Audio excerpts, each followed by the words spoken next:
नमस्कार प्यारे दोस्तों, स्वागत है आज एक बार फिर आप सभी पेंशन धारकों का आपके अपने यूट्यूब चैनल एके योजना पर। प्यारे दोस्तों, भारत के हर एक राज्य के हर एक पेंशन धारक के लिए सरकार की तरफ से बहुत बड़ा अपडेट जारी किया गया है। अगर दोस्तों आप जनवरी, फरवरी और मार्च 2025 की पेंशन को लेना चाहते हैं, अपने बैंक खाते में प्राप्त करना चाहते हैं, तो आपको जल्द से जल्द दोस्तों ये 3 कार्य करने होंगे। अगर आप इन 3 कार्यों को नहीं कर पाते हैं, आप इन 3 कार्यों को नहीं करते हैं, तो जो आपको सरकार द्वारा अलग अलग राज्यों के हिसाब से दोस्तों पेंशन दी जाती है, वह पेंशन आपको किसी भी हाल में नहीं मिल पाएगी। आप इस पेंशन का लाभ दोस्तों प्राप्त नहीं कर पाएंगे। तो साथियों, अगर आपकी भी पेंशन पहले से रुकी हुई है, आपको पेंशन का लाभ नहीं मिल पा रहा है, तो अगर आप भी इस पेंशन को लेना चाहते हैं तो आप ये कार्य करें, जिसके तहत आपको हर हाल में पेंशन का लाभ दिया जाएगा। तो साथियों, कैसे आप कार्य करें, कौन कौन से कार्य करें, आइए उन सभी के बारे में जान लेते हैं। जिनकी पेंशन रुकी हुई है उन्हें कब से दी जाएगी, इसके बारे में भी आपको इस वीडियो के माध्यम से जानकारी दी जाएगी। तो दोस्तों, आप वीडियो को अंत तक जरूर देखें।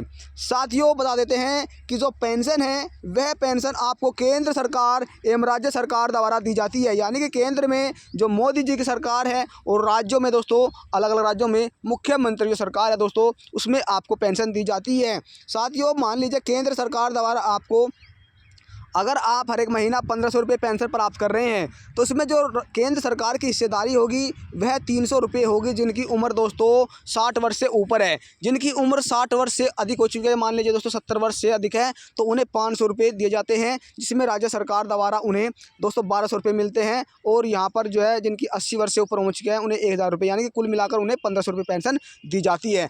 अगर आप 3000 रुपये पेंशन ले रहे हैं तो इसमें केंद्र सरकार का भी दोस्तों हिस्सा होता है। तो जिसके तहत दोस्तों जो आर्थिक रूप से कमज़ोर वर्ग के व्यक्ति हैं, जिन्हें अभी तक जो सरकार पेंशन का लाभ प्राप्त कर रही है, जिनसे उनका गुजर बसर हो रही है। अब दोस्तों बता देते हैं, बहुत से लाभार्थी ऐसे हैं जिन्हें अभी तक अक्टूबर, नवंबर और दिसंबर इन 3 माह की पेंशन का भी वितरण नहीं हो पाया है। और बता दें दोस्तों, सरकार की तरफ से इस पेंशन को ट्रांसफ़र कर दिया गया है। हालांकि दोस्तों ये भी आपको बता देते हैं, सरकार की तरफ से पैसे जो है ट्रांसफ़र कर दिया गया है, लेकिन दोस्तों अब जिनकी पेंशन आ गई है, जिसे पेंशन नहीं मिल पाया है, तो जो जनवरी और फरवरी और मार्च माह की पेंशन जारी की जाएगी, उसमें आपकी जो पिछली किस्तें हैं वो जोड़कर इस बार ट्रांसफ़र की जाएगी। लेकिन उससे पहले दोस्तों आपको 3 बड़े कार्य करने होंगे। चाहे दोस्तों आप उत्तर प्रदेश से हैं, हरियाणा से हैं, बिहार से हैं, मध्य प्रदेश से हैं, छत्तीसगढ़ से हैं, तेलंगाना से हैं, हिमाचल प्रदेश से हैं, जम्मू कश्मीर से हैं, दिल्ली से हैं, या दोस्तों गोवा से हैं, महाराष्ट्र से हैं, भारत के आप किसी भी राज्य के किसी भी कोने से हैं, तो दोस्तों आपको ये कार्य जो है 3 जो बड़े कार्य है दोस्तों वो हर हाल में करने हैं। तो दोस्तों पहला जो कार्य है दोस्तों, आपको क्या करना है, जिन पेंशन धारकों की पेंशन जैसे मान लीजिए दोस्तों ब्लॉक हो गई है, क्या दोस्तों पेंशन ब्लॉक ज़्यादातर हो रही है पेंशन धारकों की, तो ऐसे लाभार्थी की जो पेंशन ब्लॉक हो गई है, ऐसे लाभार्थी अपने पेंशन को सही कराए दोस्तों। सही कराने के लिए आप अपने नज़दीकी BDO कार्यालय में जा सकते हैं दोस्तों, या फिर आप SDM कार्यालय में जाकर भी अपनी पेंशन में सुधार करा सकते हैं दोस्तों। और दोस्तों जो है नज़दीकी जनसेवा केंद्र पर जाकर भी आप अपनी पेंशन में सुधार करा सकते हैं।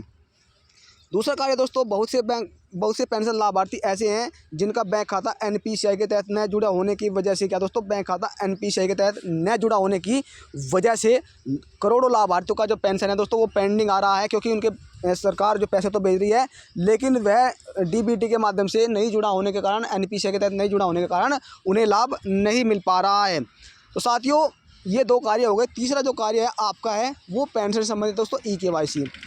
साथियों, अगर आप EKYC नहीं करा पाएंगे तो जो आपको पेंशन दी जाती है सरकार द्वारा, आपका जो रिकॉर्ड दोस्तों सरकार को भेजा जाता है, वह रिकॉर्ड न मिलने की वजह से भी आपकी जो पेंशन है दोस्तों वो रुक सकती है, आपको पेंशन नहीं मिल सकती है। तो दोस्तों इसलिए आप जल्द से जल्द अपना, सबसे पहले दोस्तों आप अपना पेंशन का EKYC समय रहते कराते रहे। दूसरा दोस्तों जो कार्य है दोस्तों वो आपका है, हमने बताया कि जो NPCI के तहत नहीं जुड़े हैं जिनके बैंक खाते, वो NPCI के तहत अपने बैंक खाते को जुड़वाए। और साथियों बता दें, जिनकी दोस्तों जो है यहाँ पर EKYC कंप्लीट हो गई है, पेंशन अगर जिनकी पेंशन ब्लॉक है तो दोस्तों वो अपनी पेंशन को ब्लॉक कराए, ब्लॉक है तो दोस्तों उसे सही कराए, ताकि उन्हें आगे भी भविष्य में पेंशन का लाभ सरकार द्वारा दिया जा सके। तो ये 3 कार्य जो है दोस्तों वो आपको हर हाल में कर लेने हैं। अगर आप जनवरी, फरवरी और मार्च माह की जो पेंशन है उसको लेना चाहते हैं, अगर आप नहीं लेना चाहते तो नहीं कर पाएंगे दोस्तों। अगर आप पेंशन को लेना चाहते हैं तो आपको इन 3 कार्यों को करना होगा। जिनकी पेंशन पहले आ गई, पिछले दोस्तों अक्टूबर नवंबर की आ गई है, तो उन्हें कराने की आवश्यकता नहीं है, लेकिन जिनकी नहीं आई है तो उन्हें करानी होगी, क्योंकि उनकी पेंशन में दिक्कत है। तो साथियों, अगर आप किसी भी राज्य से हैं, पेंशन से जुड़ा कोई भी सवाल है, कोई भी राय है, आप हमें कमेंट जरूर करें, आपको हर एक सवाल का जवाब दिया जाएगा। दोस्तों मिलते हैं हम एक नई जानकारी के साथ, तब तक के लिए जय हिंद, जय भारत।